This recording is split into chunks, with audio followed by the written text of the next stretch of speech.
Now, Satyamev Jayate's 13-week stint is over and the Aamir Khan star has emerged as the most talked about Indian show in recent times. Yet the 13-week, rather ambitious big-ticket property will go down as a bittersweet one for Star India.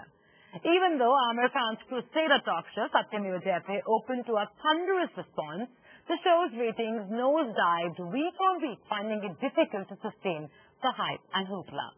While Star managed to milk the show, which is cited as possibly one of the most expensive television shows on Indian general entertainment channels, for them to pull off a repeat performance seems very unlikely. Tara Kapoor spoke to a host of experts to evaluate whether a show like Satyamev Jayate, which may never win the ratings race, made sense for advertisers at such a premium. आजकल इतना chaos है, इतने channel, इतने TV channel, media, entertainment का मतलब ये थोड़ी कि बस बताते रहो, दिल पे लगनी चाहिए, दिल पे लगेगा ना कोई बात नहीं. It may have revolutionized Sunday morning television. It may have even managed to bring to the fore some of the biggest social evils in the country and got a famously lethargic government to be pushed to action. दोस्तों, असल जिंदगी में आपने कभी चूहे को शेर बनते हुए देखा है? Every episode may have managed to trend on Twitter, and the show may well be the chicken soup for the soul of every quintessential Indian family. इस संडे सुबह 11 बजे. But at the end of the day, in the big bad world of television, it's all about the numbers. The TV ratings for Aamir Khan's much-hyped love song for the country, Satyamev Jayate, were dismal. A lukewarm conclusion to the hype surrounding Aamir Khan's television debut, or the moolah that brands doled out for the program.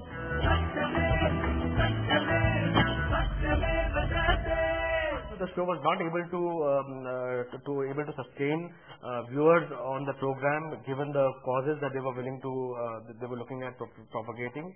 On the other hand, the entertainment formats like Jhalak Dikhla Ja or Indian Idol or India's Got Talent or KBC, they have pretty much set benchmarks as to how much they perform year on year, and we know exactly what to expect, how much to evaluate the ratings at, how much to evaluate any integrations that the brand is getting inside the show. On those shows, benchmarks are already set. On a show like this, because it was the first time, how much advertiser interest will stay on to the second season is what time will tell us. Purely in a sense of cost effectiveness, if you were to only look at ratings as one single measure, then perhaps it has been an expensive program, and it's not the most cost-effective way to reach a target audience. So for advertisers who are looking at it like they would look at any other program, and they are allocating money purely on the basis of viewership, I think they will be a little disappointed. Here's how the numbers stacked up. The show opened with an average rating of 3.9, a pretty mediocre performance given the fact that some of the leading reality shows on Indian television fared much better. Not only that, the average TBR of the show across the 13 episodes was a meager 2.3 on its flagship channel Star Plus. A massive disappointment, especially when ambitious advertisers were anticipating ratings of almost 6 to 7 GRPs for Star India's saga of perfection. Not only that, given the fact that hit primetime shows on cable TV consistently get ratings of around 3.5 to 4, the show's performance left a lot to be desired as far as disillusioned marketers are concerned. We would have been pleased if they were higher. I wouldn't say beyond TRP, but I would say with good TRP and good themes, those are the kind of shows that we would like to be associated with. So, we've been a sponsor on Kaun Banega Crorepati for the last couple of years. It might be as a genre, a very different genre from Satyamev Jayate, because it's a game show and it's, related to money.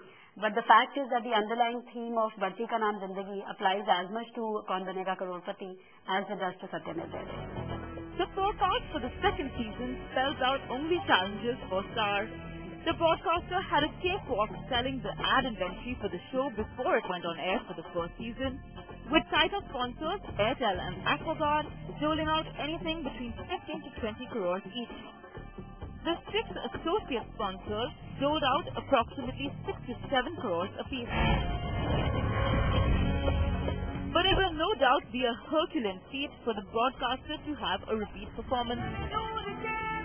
Now that the show hasn't managed its promised viewership, selling inventory at such exorbitant rates will be impossible without a minimum ratings guarantee. In case of newer formats like Satyamev Jayate, one is not able to gauge what is the response going to be, especially because they are also trying to pitch it on a new time slot, which is not very ratings oriented. My feeling is it should always be a win-win for both the parties, for the brand and the channel in question.